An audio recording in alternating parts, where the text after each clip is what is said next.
Welcome to the Tech Egg. Don't get scrambled. Enjoy the video. You're signing in and heading straight to the security or two-factor authentication section. Do that now. Once there, choose the option to add an Authenticator app. Look for Setup, Enable, or Authenticator. Make sure your phone is unlocked with your Authenticator app open so you can scan immediately. Why do this first? Because many sites show the QR code only once during setup. Move fast and keep both devices on the same network to reduce delays. Now trigger the site setup to reveal the QR code. Many services require a quick re-authentication. Enter your password or approve an email prompt to proceed.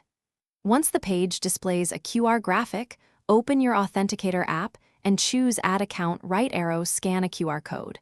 Point your camera at the code.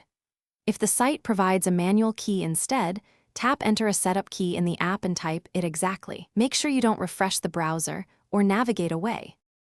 Finish by entering the 6-digit code shown in your Authenticator into the site's verification box.